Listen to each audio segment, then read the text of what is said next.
Seattle's got a team. And we got a show. It's Cody Janzen with your World Hockey Report, presented by Lordco Auto Parts. Proud supporters of community and competitive hockey in British Columbia and Alberta. Thanks for taking time out of your Thursday morning.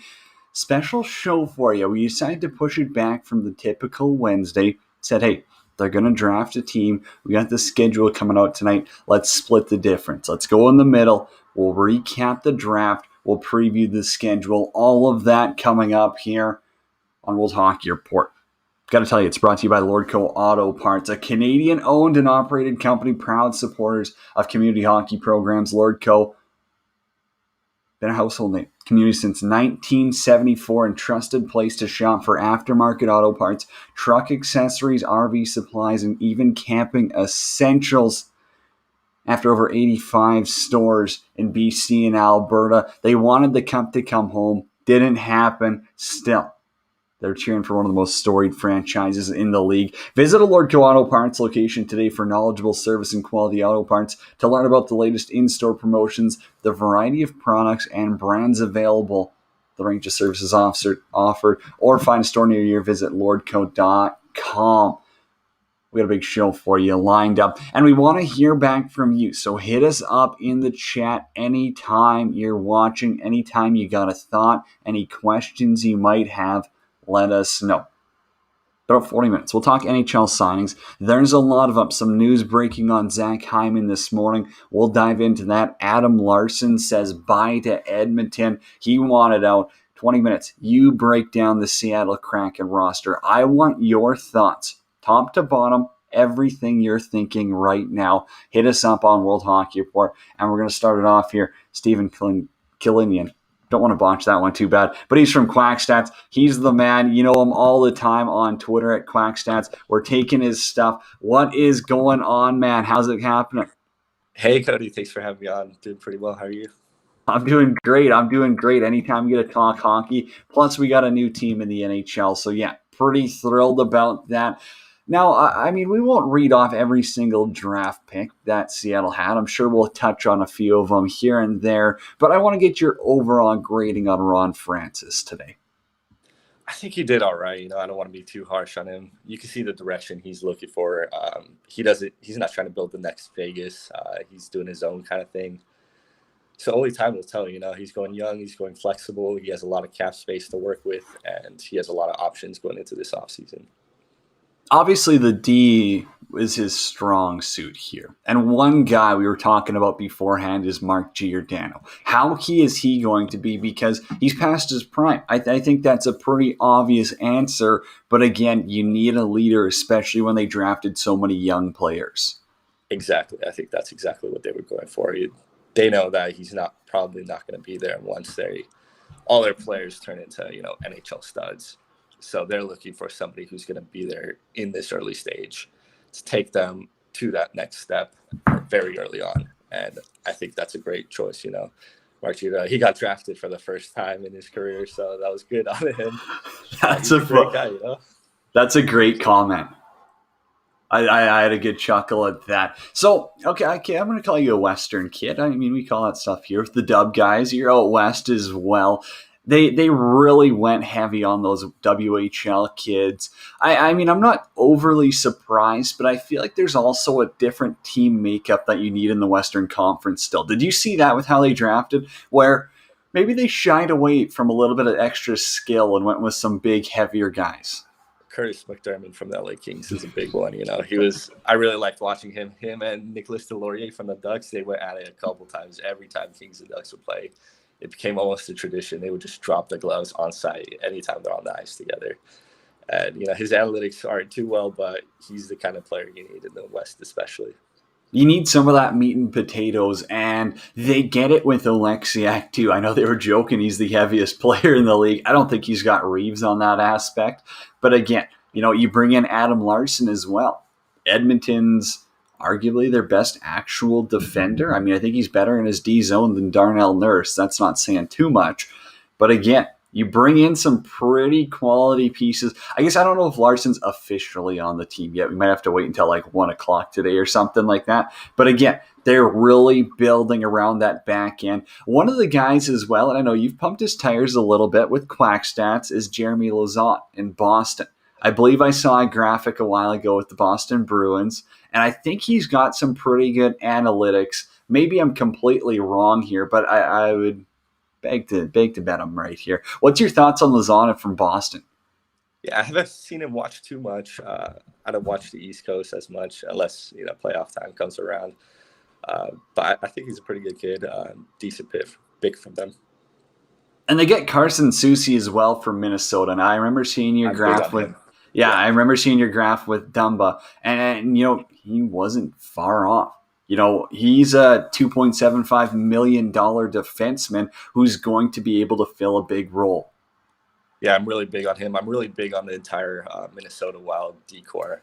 I looked at them and I saw, oh man, they're gonna lose somebody big. And I thought maybe he would be traded to a different team to avoid losing them, kind of like how McCann kind of wanted to be protected by Toronto, or not really, didn't really pan out. But I thought maybe we could see a deal with Minnesota to protect one of those guys, but I guess it didn't happen. Were you surprised that they went with Vince Dunn, sticking with the decor theme out of St. Louis over No, that Vlad was my pick. Tarasenko?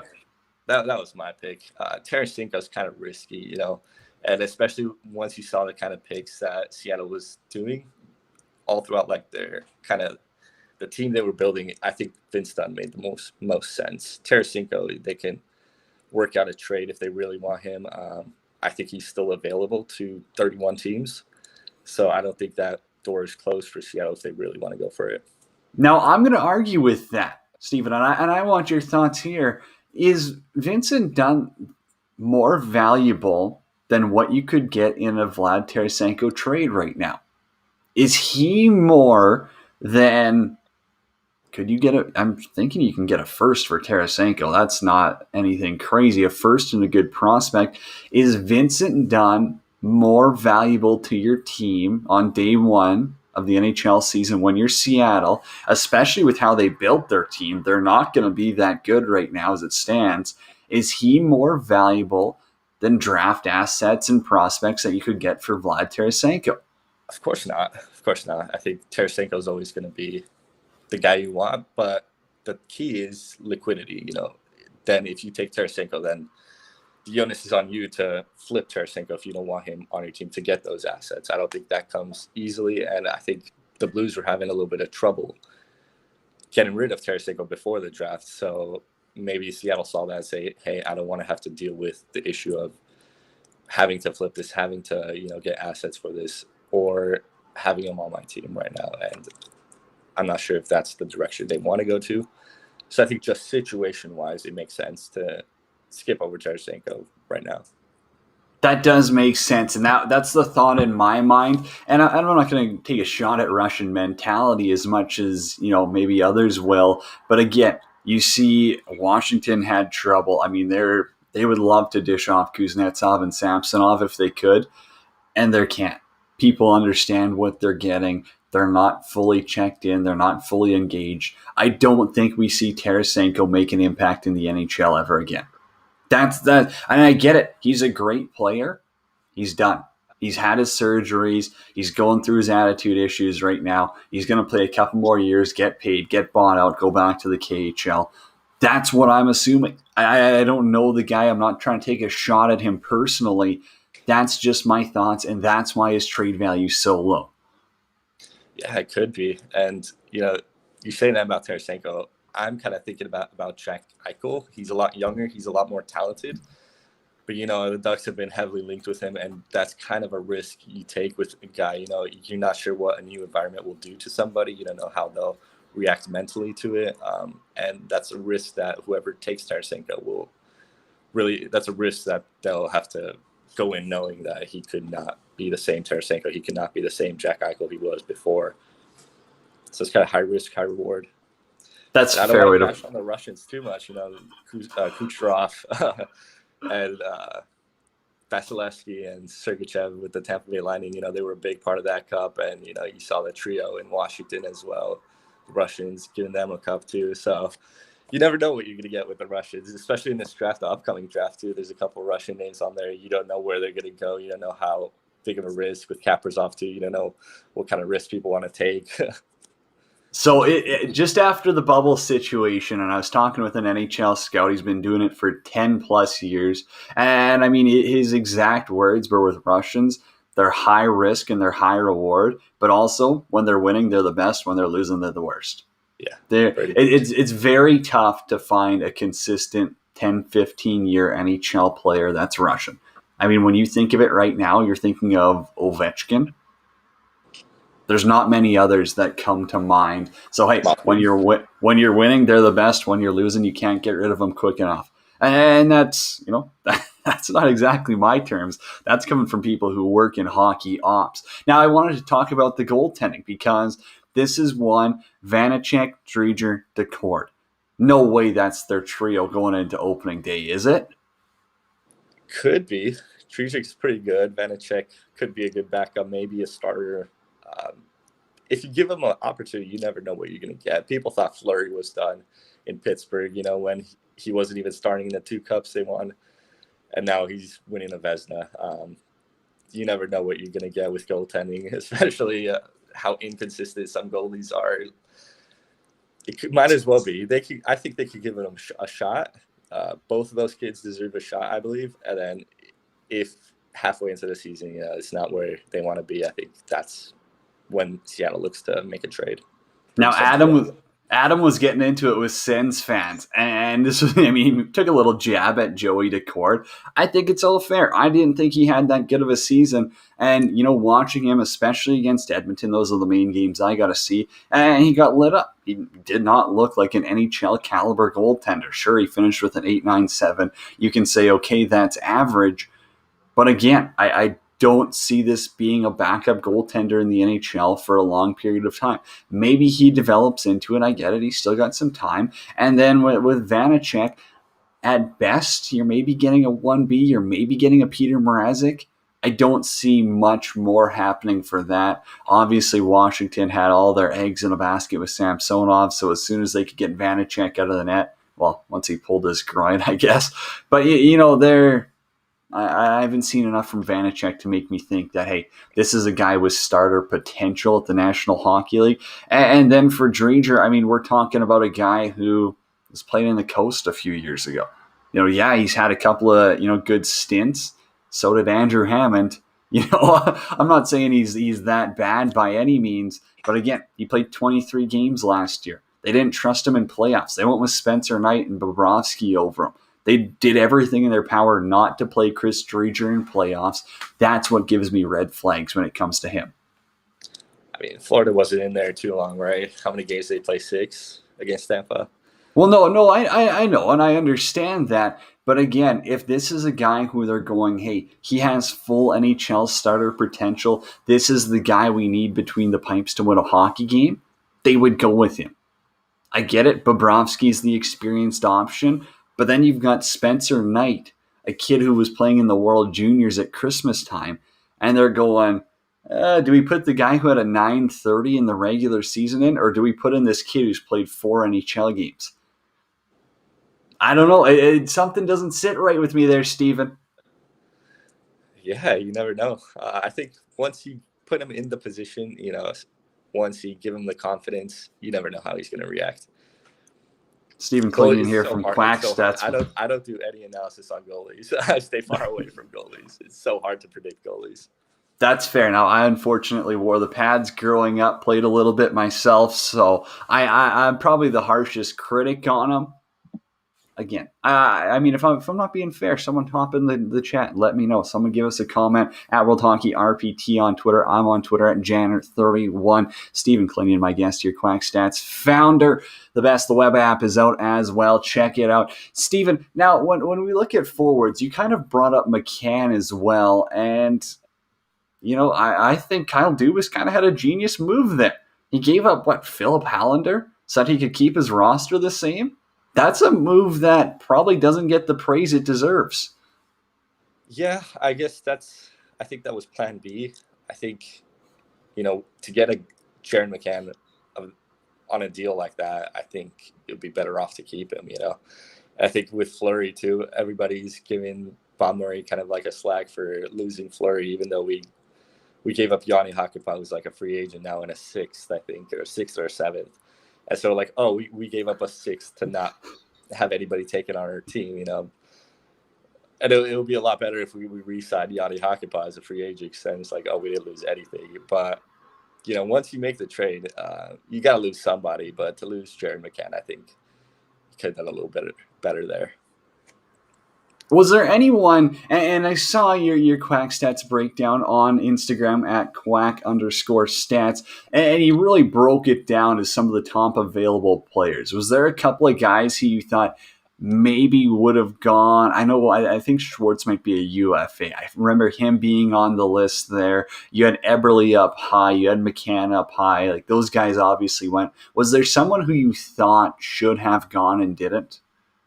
I think Zadorov from Chicago, that would have fit their mold, especially what they were trying to do with the decor. A little bit bigger on the cap space, but I think they should have taken him. So Brandon Tanev goes from Pittsburgh as well, and this is a guy who, when he signed his deal, it was deemed questionable. People were ripping on him. You don't sign a third liner to a 6-7 year deal. Now people kind of see that in value, and I think this is an energy forward that Seattle's going to have to not build their offense around, but again, as a forward group, they're not a skilled bunch. They're going to have to be a hardworking team, similar to Vegas, and without Vegas's skill, which they didn't have that much of. Right, and I think another person they could sign is Tampa's starting line too. They have two free agents. They have Yanni Gourde there too, and I think if you throw in either Barclay Goodrow or who was other Blake Coleman, they're both free agents too. If you throw in one of them to the mix, that's a solid third line. Assuming Yanni Gourde plays with them. That's fair. Obviously, we got to see and wait and see what the doctor says on him. Sounds like Barclay Goodrow is pretty close to a deal with the Rangers. Yeah, I heard that. I mean, until pen hits paper, I still think anything could be free game. Now, Colorado, they lose Donskoy in this. And this is a guy who, I mean, you would have watched him in San Jose as well, has a fair amount of potential, but didn't really fit what Colorado was looking for. And I get it. It's a disappointing playoffs for them. They don't even make the conference final. Is Donskoy the right fit in Seattle? What did they see in him? Do they think they can bring back the old Donskoy, who played with some pretty damn good players in San Jose? Or is this just going to be a flop and it'll cost him $4 million? Yeah, I think Donskoy, that whole San Jose team that made it to the finals that year, they outperformed how themselves. They really stepped up, and I don't think they were the same San Jose team of like the past years who actually might have been more deserving to play in the finals. So I think Donskoy might be on the decline here. Didn't prove too much in Colorado. New team, new environment. Like I said a couple of times, it could really change a player, but hoping for the best for him, obviously. So there's one other guy I want to ask about, and I know he plays on the East, and that's Yarncroft. This is a guy who, he's a pretty versatile forward. I think he does take some draws. I know he can play on the wing as well. When you slot him into the lineup, are we thinking he's a second liner on this team? Because if that's where it is, obviously you got a $2 million forward on your second line, but they don't have the depth up front. They're going to have to do something. Yeah, they got the cap space to do so. It's going to be really weird to see what lines they come up with. This team could look a lot different than how we imagine them right now. And that's just because they gave themselves the flexibility to make these changes. You don't know who's going to still be in Seattle. You don't know who's going to be brought in. So to say a second line, that's really hard to say right now at this point, I would think. Okay, well, we're keeping you late anyway, so I might as well ask a bunch more questions while I got you here. This is all regarding Quack Stats stuff. And of course, everyone go check out Quack Stats. The web app is out today on Instagram at Quack_stats. Now, you brought up two young guns who aren't available, and you put these as the two best players that they could have, or I guess, that they could pick if they were available, and that's Trevor Zegras and Jason Robertson. Now, I want your take. Give me a take on both of these. Where do we see these two players go next year? Because, I mean, Zegras is an absolute weapon, and Jason Robertson kind of came out of nowhere. I think if you ask the average hockey fan, they had no clue who he was before last year. Yeah, no, I was really big fan of him at the World Juniors when he played. He was really flashy. He didn't put up the goals, he didn't put up the assists, but he was a really flashy player at the World Juniors, and he had his breakthrough season, which really good to see. Two American young players up there. It makes me really proud to see those guys. But Jason Robinson, I think he deserved the Calder. Being compared to a 24-year-old who's played pro for how many years in the Russia League, I think that's just not fair to have that sort of players in the same bucket. I think he becomes an all-star next year. And Zegras, I'm hoping for the best. That's my guy. That's who our franchise is going to be based off. I wouldn't want him touched for anybody in the league. Connor McDavid, I would have taken that trade for Zegras just because that's our guy. We've watched him. If that's a hard decision. That's not a brain decision. That's not analytics. That's just the passion of a fan. At the end of the day, I'm a fan too. And those two guys are probably going to be all-stars next year. Maybe Zegras might need a little bit more time because he's a center. But if you surround him with the right players, surround him with the right, coach, I think he could be an all-star. Maybe not this year, but the year after, hopefully. Now, I forgot to ask this when talking about the Seattle Kraken expansion. What was your thoughts on Vegas being exempt? Because I think that's a crock. That's a joke. How are they exempt from the next expansion? It doesn't make sense. I don't know when that rule was put into place. Maybe during the Vegas expansion, maybe those talks were already being had with Bettman. Everybody knew there wasn't going to be 31 teams in the league. It's got to be either 30 or 32. So maybe that was already in place, kind of an agreement. Yeah, we're not going to expose you guys, and nobody knew they were going to be this good. So that's why I'm thinking that rule was put into place well before, and we saw how good Vegas can be. But if that rule was made this year or like currently, I don't think that's fair at all. I had the list of the top 10 guys who were exempt, and 3 of them were Vegas's top line, and those were the only grown men in there. Yeah, and you would assume your Stones, your Paciorettys, your Stevensons would have had to be protected. But I think of the goaltending front. Would they have saved Leonard or Fleury? Would they have had to make a deal for that? What would they have had to give up for that? There's so many question marks, and yeah, it rubs me the wrong way. And I think it was agreed upon when they, first bought the franchise was, hey, when we go to 32 teams, you're not going to lose anyone. But again, I don't know. I think that now once we saw how they built the team, if the NHL goes back, no chance they give them exemption on the draft. Now, I want to talk about a couple of free agents. You got Zach Hyman, who's looking at a 7x5.5, I believe. Or if Toronto wants to do a sign and trade, you're looking at an 8.5. Are you high on this player? Do you think he's going to make an immediate impact on a team like Edmonton? Or do you think it's going to be a contract they're going to regret down the road? I like Hyman. He put up some pretty good numbers. He had really good analytics as well, but he was playing with Marner and Matthews. That's kind of the big asterisk on his numbers. Maybe I would want him to prove himself first. If I was making that call, I would want him to prove himself, maybe have a bridge deal, and then get the long-term contract if you see him as a future somebody to build a team with. It's just tough giving a bridge contract to someone in their late 20s. I find that, I get it. He doesn't want to accept it. So maybe he would take a little bit less for that term. And everyone knows term is power. I mean, look at Suter, look at Parise. They're set for life. They're laughing right now. They got their term. They got their buyout. And I think teams do kind of plan for that now, where the Oilers are going to be like, hey, if we have to buy him out in year 6 or 7, that's something we're going to seriously have to look at. Now, give me a number on Gabe Landeskog. What do you think he comes in at term and money-wise? Probably around the 6-7 million mark. I would think Gabriel Landeskog. I'm pretty big on him as well. He's a solid two-way. I think he's kind of the guy that allows McKinnon to be McKinnon, the Rantanen to be Rantanen. He kind of does all the dirty work on that line. he's a leader as well. You can't ignore that aspect of his game as well. He plays with a lot of passion. I think But he again, does get 7 if he goes back to Colorado, but I also think that him and his agent are saying, hey, you're one of the best or most respected leaders in the game right now. Let's try for 9-10. Let's see if Seattle was willing to go for it. And I think that was their swing and miss. I think they were thinking, let's see if Detroit, let's see if Seattle.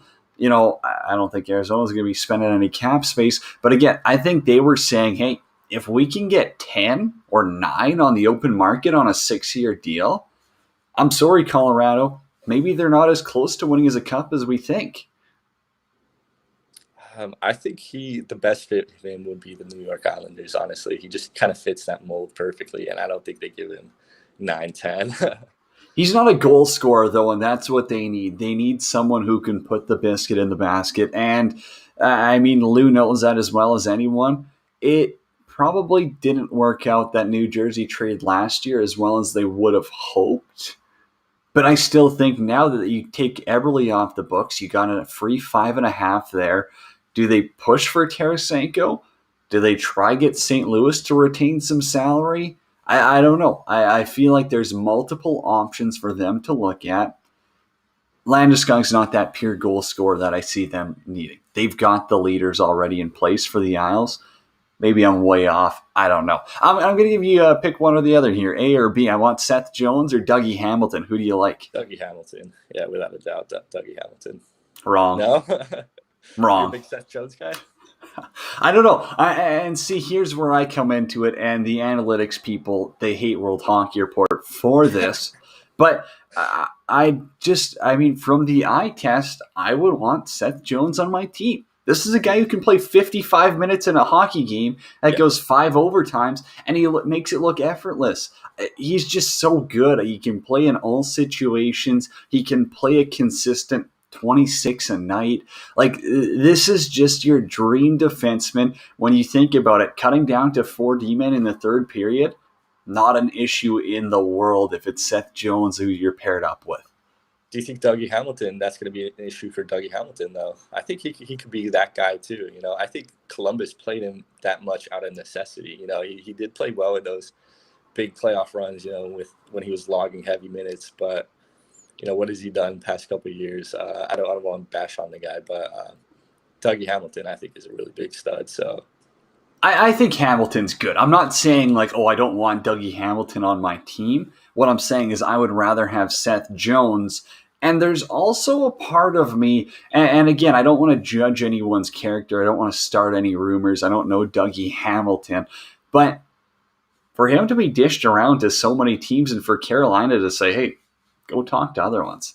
That's like your girlfriend saying, hey, let's take a break, go talk to whoever you want. And if you think about coming back, we'll consider you. That's how serious they are about Dougie Hamilton. So what happened? What goes through their mind? What makes them say, if you leave, I don't give a damn? I think it's just disappointment from the playoffs. I had them really as one of my sleepers, as who could really make a cup run. So I think they're just in an emotional shock right now. A couple teams, Colorado too, not giving Landeskog the kind of respect he deserves. But that's what happens when you get out of the playoffs, second round, when you're expected to go a little bit further at least. They don't have the goaltender to do it. So, again, a lot of people did choose him as their sleeper. I don't see it. Unless we see the big 4 goaltenders who make it to the conference final. Semyon Varlamov's the worst, and Varlamov is a starter on 80% of the NHL teams. He's that good of a goaltender.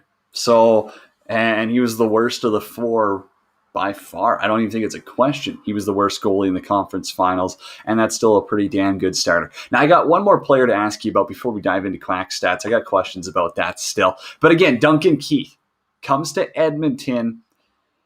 He's not going to be expected to be the number 1 guy in Edmonton. I think it's going to be a good fit for him. That's what Oilers fans don't quite understand. It sucks they lose Adam Larson on that second pairing. But again, I want your thoughts on Keith. Is this the right move? Yeah, I'm really big on Duncan Keith. A little bit from nostalgia too. I remember him tearing my Ducks up, year after year, um, when we were both up there. But Duncan Keith was still the main guy in Chicago. You have to understand that he was being taxed a lot.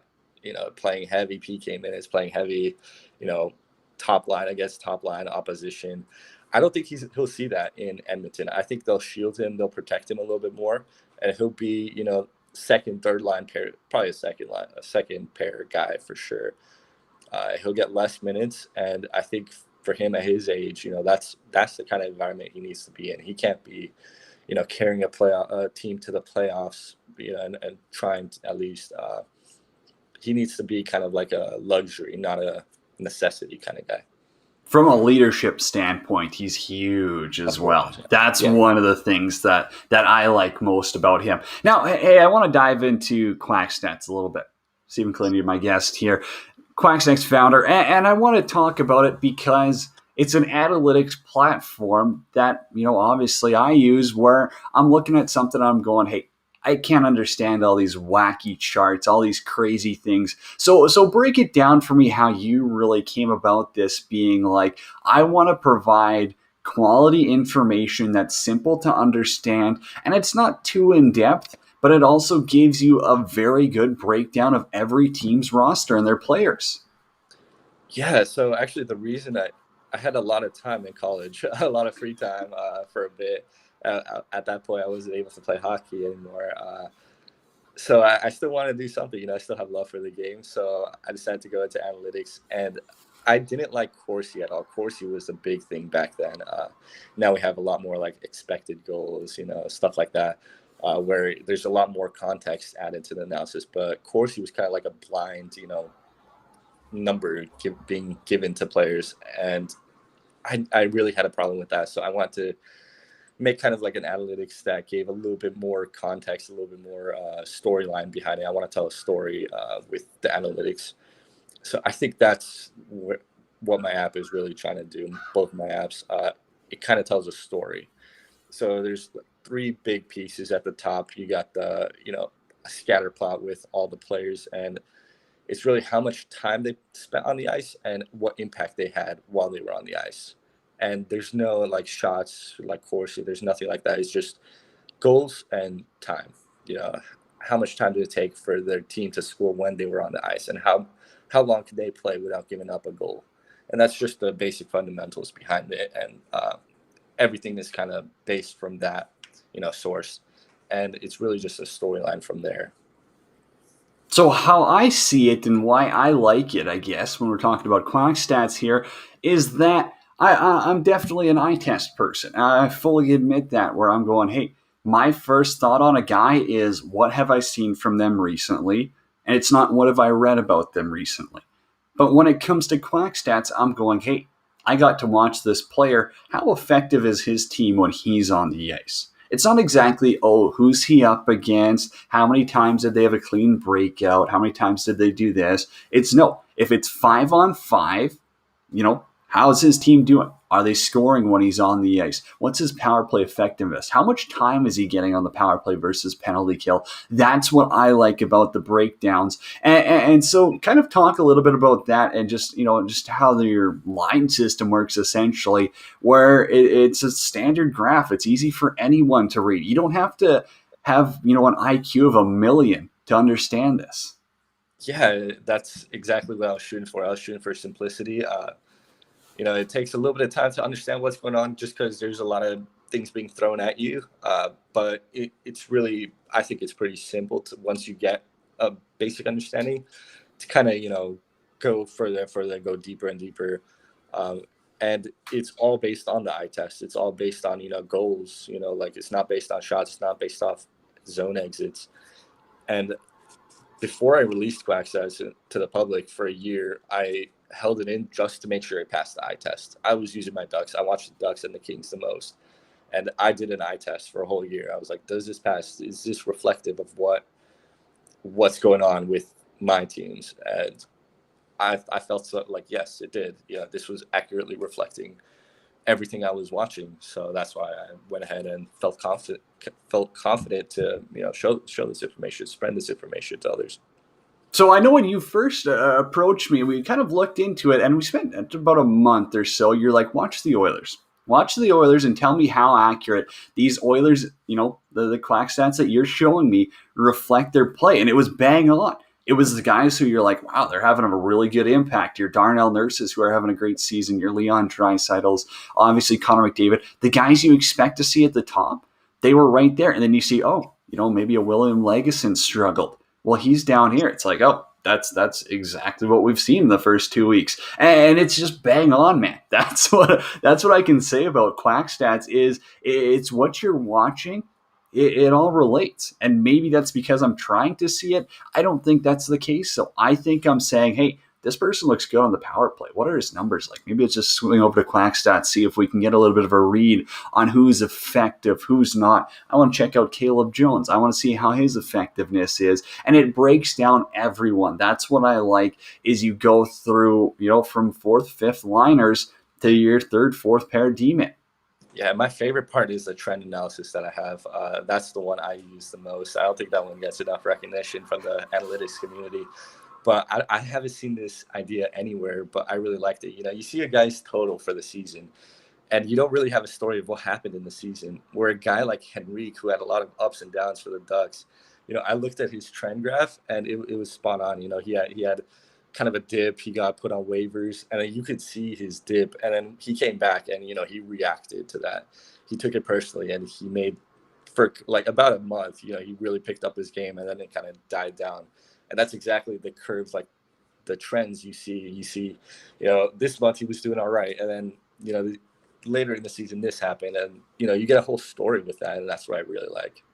Yeah, the trend recognition is awesome. We already brought up Zach Hyman, and with his, you could clearly see maybe a little bit of who he was playing with, but also his confidence levels at times. I feel like his peaks and valleys were definitely a drastic one where you consider – this is a player who is a go-getter. And if you put him with the right players, he's going to be an effective top six forward. And if you don't, he's not going to be that guy. So I think that trend is perfect. Any last things you got to plug? Anything we want to, spill coming up here for Quack Stats or what? I know I've kept you for 40 minutes now, opted out of commercial breaks and everything. No, all good. I want to talk a little bit about the draft, too. I want to pump the tires of your WHL beauty, Dylan Gunther. I think the Ducks should be looking to get him third overall. I think if Matt Beniers is available. I think if Beniers is available, then boom, just like that, Jack Eichel's on a plane with a luggage full of sunscreen, I think that's who Buffalo is looking for to make that trade with Anaheim. I think they want Eklund first overall, and then Beniers third overall. And I think if they get that, then a deal could be done without Zegras and without Drysdale being touched. The Eklund hype gets me because Owen Power, and especially watching him in the World Championships, this could be a franchise-changing defenseman, and everyone knows you need good defensemen to win in the playoffs. The fact that people are considering passing on him, that's crazy. I do like Gunther, though, and he plays right here in Edmonton. I mean, with the Oil Kings, awesome forward. I love his style, and I think his style would fit perfectly with the Zegras. I'm telling you. Yeah. I think those two could click down the road. Give them, 3 years to mature a little bit. Yeah, that would be my dream pick. I think Anaheim, on a need basis, they have a lot of D coming up, especially. So I think they're going to pass on Owen Powers. They might take Edvinsson too. I know that's a mold that fits Bob Murray's kind of, player that he's looking for. He's Swedish. Bob Murray loves his Swedes. He's big old defenseman. I think teams are gonna if you pass on Owen Power though, I think you're gonna regret it. I mean, this is a big D man who can skate, can play power play, can play penalty kill, has a little bit of maturity coming through the college ranks. I don't know. When I think of impactful D men, he's right up there with your Bowen Byrams. I won't go as far as a Cale Makar, but again, he's going to step into a top 4 role in the NHL next year. I think the only fear with him is, the team he was playing on, it's really hard to tell who's the big impact there. Is it Beniers? Is it him? Is it I think they had another top 10 prospect in there on that team as well. Yeah, Kent Johnson, right? Yeah. I don't watch too much college hockey, so I can't say too much. But it's really hard to kind of say, oh man, he was the big impact player on that team, or he was, or have that kind of sort of debate. So I think that's the fear with him. Well, bro, I appreciate you taking the time. I got to crush out segments here in the last 15 minutes, so I got to hit a commercial break. Stephan, man, appreciate you. All the breakdowns. That's awesome. Keep it rolling with Quack Stats. You're the best. Thank you. Thank you so much for having me. Have a good one. Right there. Quack Stats founder, Stephan Killinyan, coming here on World Hockey Report. We got to step aside. We are way past a commercial break. It's Cody Janzen with you on 12 Ounce Sports.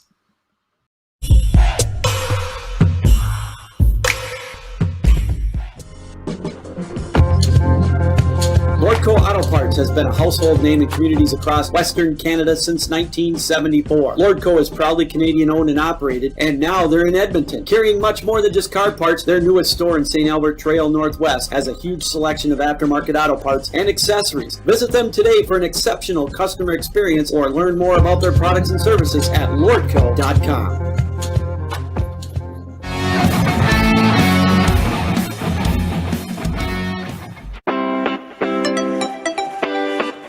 Take your game to the next level with Pro Rock hockey sticks. Pro Rock is changing the way we buy top-of-the-line twigs. They're lightweight, balanced, and provide the perfect kick point, whether you're a pro hockey player or a beer league legend. Pro Rock hockey sticks are made for you. They're at a price point you can't beat, so check them out today at prorock.com.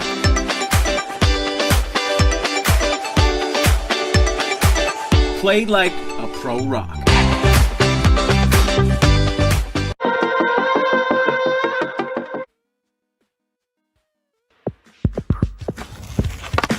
Refreshingly different, Cocoa Vodka and Cocoa Rum is a vacation in a can. The best drink you'll ever have is now on more shelves than ever. Enjoy the Cocoa life made with high-quality ingredients. Check us out today at enjoycocoa.com. We are the real deal. Cocoa Vodka and Cocoa Rum.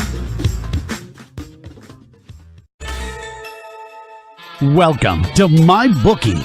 You're ready to create an account and start making money, and we're here to help. And remember, you can get a bonus of up to $1,000 on your first deposit. Now you're ready to bet. Just go to mybookie.ag, visit the sportsbook, click on your bet, and input the amount you want to risk or win in the bet slip. Yes, it's that easy. Just remember, at MyBookie, you play, you win, you get paid.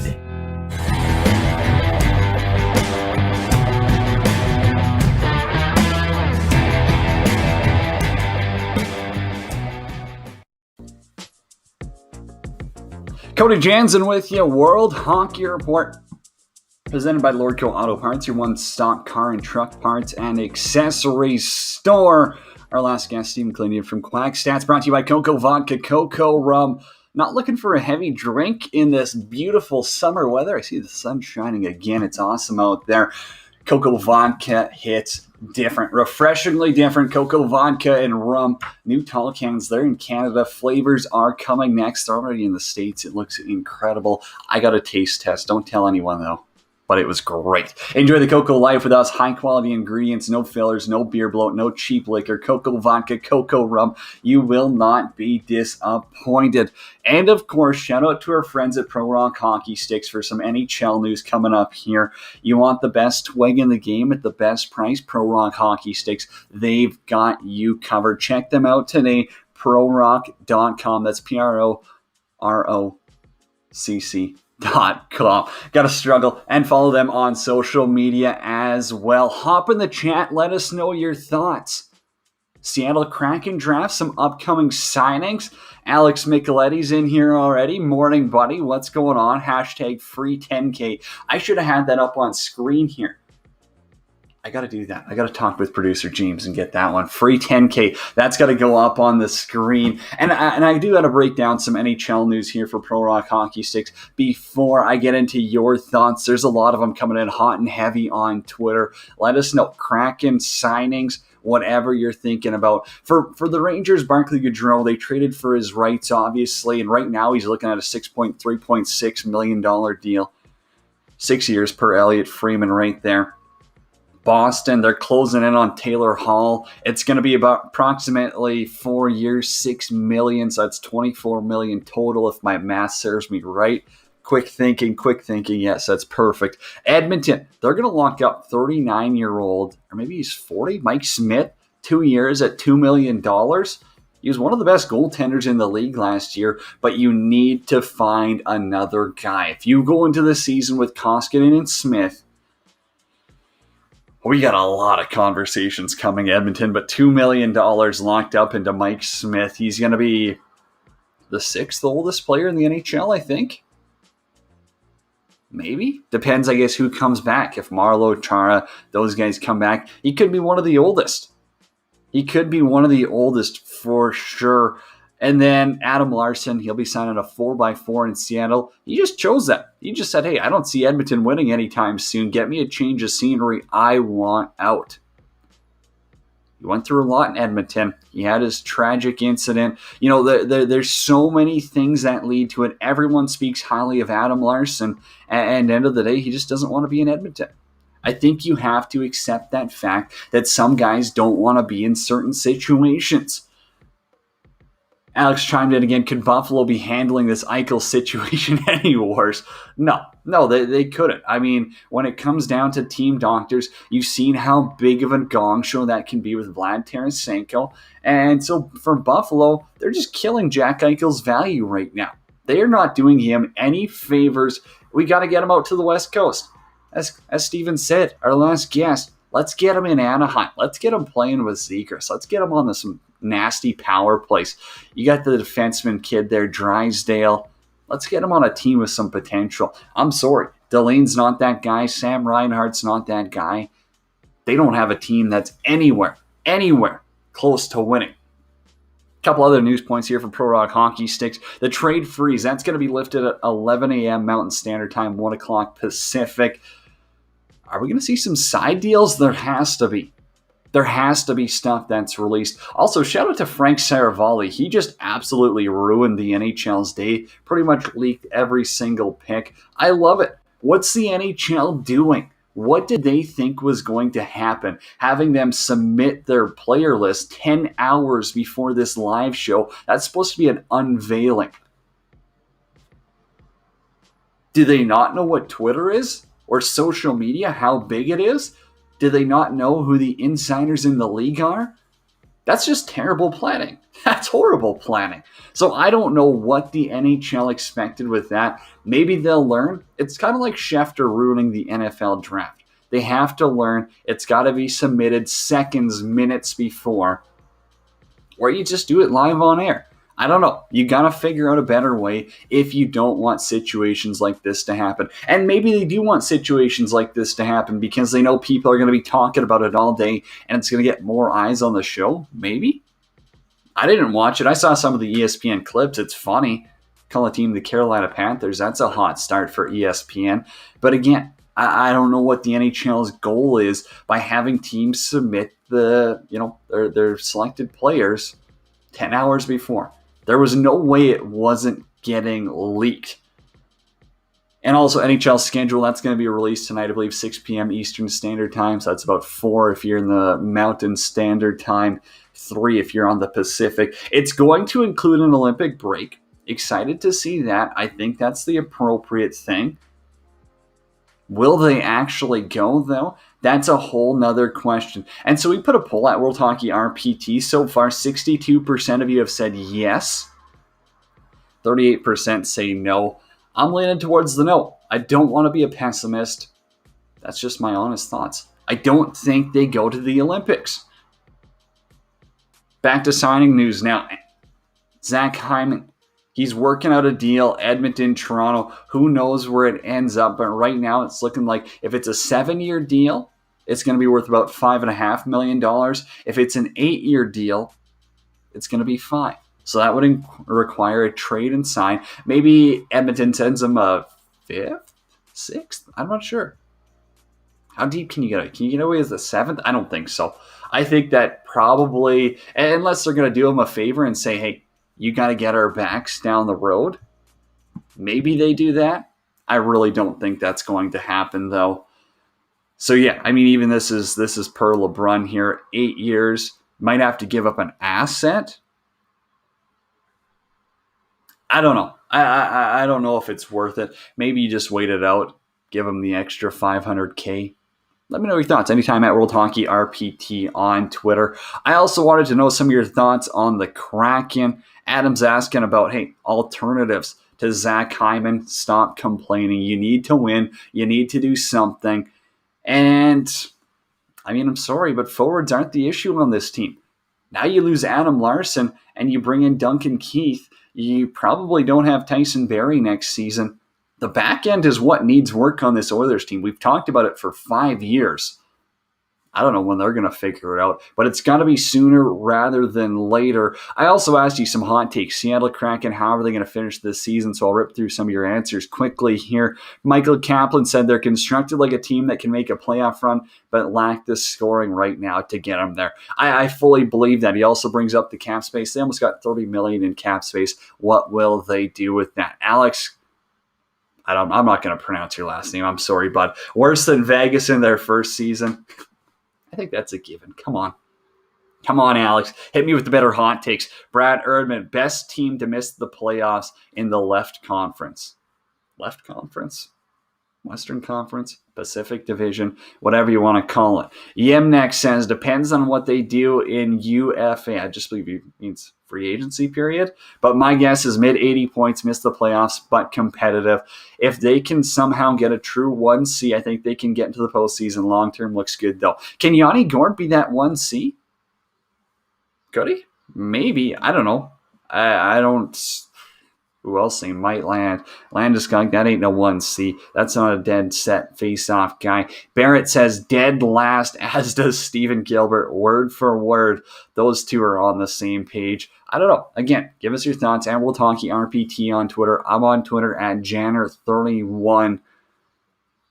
Also, this was funny from last night. Colin from Shaunavon, Saskatchewan. Adam tweeted it out. Credit goes to him. Nothing more than small town Saskatchewan people hate than you just picking the nearest big city, big center, and be like, oh, he's from Swift Current. That's a no-no. That's a no-no in Saskatchewan. You got to stop that ASAP as possible. I appreciate Stephan Killinyan coming on the show here. Be sure to download the podcast, the Hockey Podcast Network. If you're going to bet, and I mean baseball, football's coming up, mybookie.ag. Use promo code 12OZSports, all caps, no spaces. If you need smelling salts, everyone knows support Canadian Billy's Smelling Salts. Use promo code WHR, 10% off. Shopbillies.co, promo code WHR. And you already know what it is. It's World Hockey Report, presented by Lordco Auto Parts. Follow Lordco Parts on Facebook, Instagram, and Twitter, or learn more at lordco.com. That's going to do it for me. I'm pumped. We got the schedule coming out tonight. Hockey's coming back. Seattle's got a team.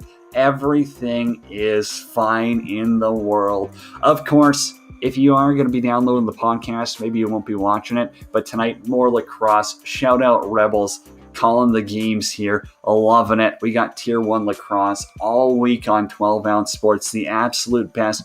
More great shows to get you through the week next. I'm out.